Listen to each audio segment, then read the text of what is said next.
빛의 구슬과 마법의 숲 작가 강홍규. 깊은 숲속 요정 리라와 새끼 용 피노는 숲에 퍼진 검은 안개가 숲을 병들게 하는 것을 발견했다. 평화롭던 숲의 생명체들이 하나둘씩 힘을 잃어가자 리라와 피노는 이 원인을 찾아 나서기로 결심했다. 그들은 마법의 동굴로 향했고 그곳에서 오래된 책을 통해 어둠의 마법사가 숲을 위협하고 있다는 사실을 알게 되었다. 마법사는 숲의 힘을 빼앗아 자신의 것으로 만들려 하고 있었다. 이를 막기 위해서는 빛의 구슬을 찾아야 한다는 예언이 쓰여 있었다. 리라와 피노는 숲속 다양한 마법 생명체들의 도움을 받아 빛의 구슬을 찾는 여정을 시작했다. 지혜로운 여우 마법사와 날개 달린 사슴, 노래하는 나비들이 길을 안내해 주었다. 마침내 빛의 구슬을 손에 넣은 순간 어둠의 마법사가 나타나 구슬을 빼앗으려 했다.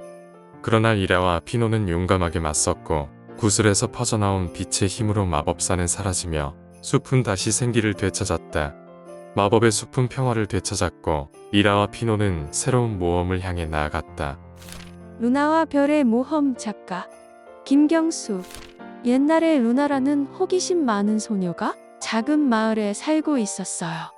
어느 날 밤 유난히 빛나는 파란 별을 발견한 루나는 신비한 예감을 느꼈죠. 그 별을 따라 숲속으로 들어간 루나는 오래된 나무와 마주쳤어요. 그 나무는 자신을 숲의 수호자 실반이라 소개하며 파란 별에 특별한 힘을 알려주었어요. 루나는 용기와 지혜가 있어야 별의 힘을 얻을 수 있다는 말을 들었고 실반이 준 은빛 열쇠를 가지고 모험을 떠났어요. 길을 가는 동안 루나는 산과 강을 넘어 여러 도전을 극복했어요. 마침내 루나는 파란 별이 있는 신비한 언덕에 도착했어요. 루나는 은빛 열쇠로 별의 문을 열고 그 힘을 얻게 되었어요. 별의 힘을 얻은 루나는 마을에 돌아와 평화와 사랑을 전했어요. 그 후 마을은 영원히 행복하고 평화로운 곳이 되었어요. 루나는 밤마다 파란 별을 보며 신비와 아름다움을 기억했답니다. 아기 토끼 별이의 꿈 작가 김영규. 옛날 숲속에 작은 아기 토끼 별이가 살았대. 그런데 아기 토끼 별이가 제일 좋아하는 게 무언지 알아? 그건 바로 밤하늘에 빛나는 별들을 쳐다보는 일이야. 와, 반짝반짝 빛나는 별들이 참 많이도 있네. 별이는 밤마다 하루 종일 숲속에서 친구들과 뛰어놀던 이야기를 하늘에 별들에게 해주었대. 그런데 어느 날 밤 별이는 갑자기 하늘에 있는 별들을 만나보면 얼마나 좋을까 하고 생각하다 그만 깜빡 잠이 들었지 뭐야. 그때 밤하늘에 큰 별 하나가 별이에게 이렇게 속삭였어. 별이야, 하늘로 올라와 우리와 같이 춤추고 놀고 싶지? 그러면 하늘을 향해 두 팔을 벌리고 두 발로 크게 뛰어 올라봐. 별이는 기뻐하며 그 말대로 두 팔을 벌리고 두 발로 펄쩍 뛰었지. 그 순간 별이의 몸이 점점 가벼워지면서 어느새 하늘 높이 올라왔어요. 반짝이는 별들이 별이를 반갑게 맞아 주었어요. 별이는 반짝이는 별들과 만나 함께 춤추고 노래하며 뛰어놀았어. 어느덧 밤이 다 지나갔어. 큰 별이 별이에게 말했지. 별이야, 이제 우리는 헤어질 시간이 되었어. 밤이 되면 또 만나자. 그럼 안녕. 섭섭한 그 말에 별이의 눈이 크게 떠졌어요. 아, 꿈이었구나. 별이는 다시 꿈속으로 들어가고 싶었습니다. 용감한 꼬마 다람쥐 루루와 아기 토끼 리리의 모험 작가 박영남. 깊은 숲속에 용감한 꼬마 다람쥐 루루가 살고 있었어요. 루루는 언제나 새로운 모험을 찾아다니는 걸 좋아했어요. 어느 날 숲 저 멀리에서 반짝이는 불빛을 발견했어요. 저게 뭐지? 꼭 보물 같아. 루루는 리리에게 속삭였어요. 루루와 리리가 반짝이는 불빛을 따라 봤더니 용감한 자만 이 문으로 들어갈 수 있다라고 쓰여진 커다란 문이 나타났어요. 루루와 리리는 용기를 내어 문을 열고 안으로 들어갔어요. 안쪽에는 반짝이는 금빛 나비들이 날아다니고 있었어요. 나비들은 루루와 리리에게 길을 안내해 주었어요. 여기에 멋진 보물이 있어. 나비가 속삭였어요. 둘은 두근두근하며 나비를 따라갔어요. 드디어 아름다운 보물이 가득한 작은 연못에 도착했어요. 연못에는 친구들과 함께 나눌 수 있는 달콤한 열매들이 많이 있었어요. 루루와 리리는 열매를 가득 들고 집으로 돌아갔답니다. 와, 정말 신나는 모험이었어. 루루가 웃으며 리리에게 말했어요. 지우와 고양이 송이 작가 오현선. 비 오는 날 지우는 집 앞에서 작은 소리를 들었어요. 야옹 야옹 작은 아기 고양이가 떨며 울고 있었어요. 지우는 고양이를 걱정스럽게 바라보았습니다. 지우가 조심스럽게 다가가 손을 내밀며 말했어요. 괜찮아, 내가 널 도와줄게. 고양이는 지우의 무릎에 앉으며 올려보았어요. 눈이 마주치는 순간 둘은 따뜻함을 느꼈어요. 지우는 고양이에게 우유를 주었어요. 너는 이제 송이야. 지우가 이름을 지어주었죠. 송이는 야옹하고 기쁘게 대답했어요. 그날 이후로 지우와 송이는 언제나 함께였어요. 서로를 아끼며 영원히 친구가 되었답니다. 민수의 숲속 탐험 작가. 은방울. 엄마에게 허락을 받고 작은 가방을 맨 민수는 숲속으로 성큼성큼 들어갔어요. 얼마 지나지 않아 햇빛에 반짝이는 이상한 나무 열매가 보였어요. 이 열매는 분명 마법의 힘이 있을 거야. 민수는 속으로 중얼거리며 열매를 가방에 소중히 넣었어요. 그 열매는 정말 신비한 능력을 가진 것처럼 보였거든요. 나무 열매는 마치 민수에게 나를 꼭 가져가줘 라고 속삭이는 것 같았어요. 조금 더 걸어가던 민수는 갑자기 낙엽 더미 속에서 빨깔대는 웃음소리를 들었어요. 누가 숨어 있는 거지? 민수는 가만히 귀를 기울였어요. 그리고 나뭇잎을 들어 올리자 작은 토끼 한 마리가 보였어요. 토끼는 민수를 보자 재빠르게 뛰어가며 따라오라는 듯이 꼬리를 흔들었어요. 민수는 토끼를 따라갔고 그러다 보니 숲속 깊숙한 곳으로 들어가게 되었죠. 호수 근처에서 민수는 낙엽 사이에 반쯤 묻힌 종이 한 장을 발견했어요. 종이를 펴보니 낡았지만 분명히 보물 지도가 그려져 있었어요. 지도에는 민수가 서 있는 호수와 숲속 나무들이 표시되어 있었고 빨간색으로 X 표시가 되어 있는 곳이 있었죠. 이건 보물 지도야? 진짜 보물을 찾을 수 있겠어. 민수는 작은 가슴이 두근거리기 시작했어요. 토끼를 따라가다 보니 숲속에 조그마한 호수가 나타났어요. 호수는 맑고 아름다웠으며 물속에는 형형색색의 물고기들이 헤엄치고 있었어요. 민수는 호수 근처에서 조심스럽게 작은 손으로 물을 떠서 마셔보았어요. 아주 시원하고 깨끗한 물이었죠. 이 호수는 꼭 요정들이 지켜주는 것 같아. 민수는 속으로 생각했어요. 루루와 포포의 우정 작가 이순성. 포포와 루루는 깊은 숲속 작은 마을에서 함께 살던 오래된 친구였어요. 어느 날 루루가 다가와 포포에게 조심스레 말을 꺼냈어요. 포포, 나 곧 멀리 떠나야 할 것 같아.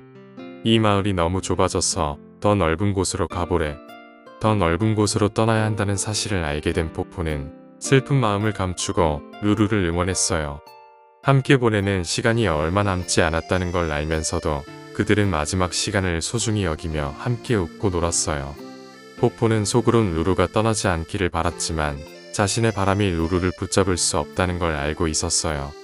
그 후로 며칠 동안 포포와 루루는 서로를 더 많이 아껴주고 작은 일에도 함께 웃으며 시간을 보냈어요.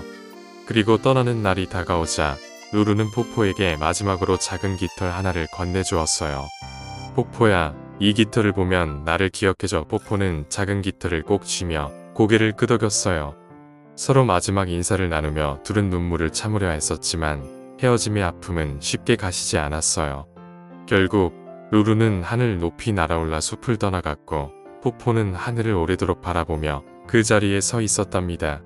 루루가 떠난 뒤 포포는 숲에서 혼자 남게 되었어요. 혼자서 걷는 숲길은 낯설고 쓸쓸했어요. 루루와 함께 웃고 떠들었던 길이었지만 이제는 고요함만이 남아있었죠. 어느 날 갑자기 하늘에 폭우가 내리기 시작했어요. 포포는 나뭇잎 밑에 숨어 비를 피하며 문득 불안한 마음이 들었어요.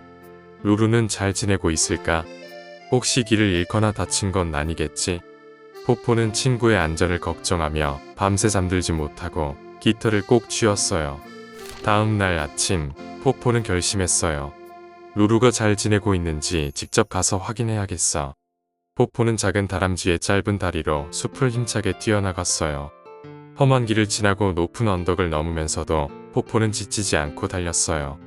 그러던 중 포포는 길가에서 다친 채 웅크리고 있는 루루를 발견했어요. 루루는 먼 길을 떠나다가 폭우 속에서 날개를 다친 상태였죠. 포포는 놀란 마음에 루루를 꼭 안았어요. 포포와 루루는 서로의 체온을 느끼며 숲으로 돌아왔어요. 그날 이후 둘은 더 단단한 우정을 쌓아가며 매일 함께 모험을 떠났답니다. 호기심 많은 아기 토끼. 작가 최정화. 깊고 푸른 숲속 아기 토끼는 새로운 친구를 찾아 다닙니다. 나뭇잎 사이로 햇살이 반짝이고 바람은 살랑살랑 불어옵니다. 그러다 작은 연못가에서 아기 토끼는 개구리 친구를 만납니다. 안녕. 난 아기 토끼야. 너랑 놀고 싶어. 숲속을 더 깊이 탐험하던 아기 토끼는 꽃이 가득 핀 들판에 도착합니다. 그곳에서 나비들이 춤을 추고 있었습니다. 나비야, 나비야, 너희도 놀래? 아기 토끼가 물어보자 나비들은 그럼 꽃잎 위에서 뛰어보자 하고 말합니다. 아기 토끼와 나비들은 꽃잎 위를 뛰어다니며 신나게 놀았습니다. 아기 토끼는 커다란 나무 아래서 쉬고 있었습니다. 그때 나무 위에서 참새 한 마리가 내려와 말을 걸었어요. 안녕, 아기 토끼야. 나랑 하늘까지 달리기 할래? 아기 토끼는 고개를 끄덕이며 참새와 함께 달리기 시작합니다. 물론 아기 토끼는 땅 위를, 참새는 하늘을 날며 경주를 즐깁니다. 아기 토끼는 새로운 꽃과 나무를 봤어요. 숲 끝에서 맑은 호수를 발견했습니다. 호수는 반짝반짝 빛났고 물고기들이 뛰어놀고 있었어요. 안녕, 반가워 하며 토끼는 매일매일 재밌게 지냈답니다.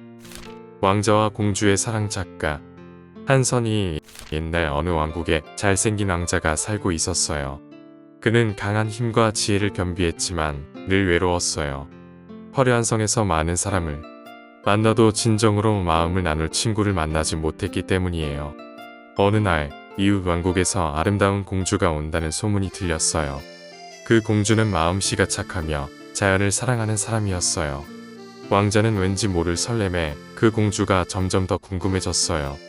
마침내 공주가 왕국을 방문하던 날 왕자는 마차를 타고 성 밖으로 나갔어요.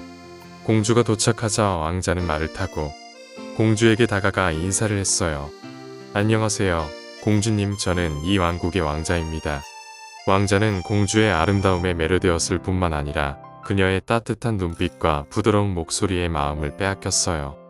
공주와 왕자는 천천히 말을 타고 산책하며 이야기를 나누었어요. 자연스럽게 대화가 이어졌고 둘은 금세 서로에게 끌리는 마음을 느꼈어요. 그러나 어느 날 위험한 소식이 들려왔어요. 근처 왕국에서 무서운 괴물이 나타나 이곳 왕국으로 점점 다가오고 있다는 소문이어요. 왕자는 공주를 지키고자 검을 들고 떠나기로 결심했어요. 공주님, 저는 이 나라와 공주님을 지키기 위해 나가겠습니다.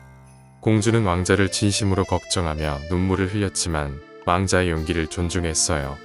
왕자님, 제가 힘을 보탤 수 있도록 제 힘을 드릴게요. 이 마법의 부적을 꼭 지니세요. 당신을 지켜줄 거예요. 왕자는 돌아와 공주에게 말했어요. 공주님, 당신이 주신 부적 덕분에 무사히 돌아올 수 있었어요. 제 평생을 바쳐 당신을 사랑하고 지키고 싶습니다. 공주도 왕자의 손을 잡고 말했습니다. 저도 왕자님과 함께라면 어디든지 행복할 거예요. 둘은 아름다운 결혼식을 올렸고 온 왕국은 두 사람의 사랑과 용기에 대해 오래도록 이야기했어요. 왕자와 공주는 평생 서로를 아끼고 사랑하며 행복하게 살았어요.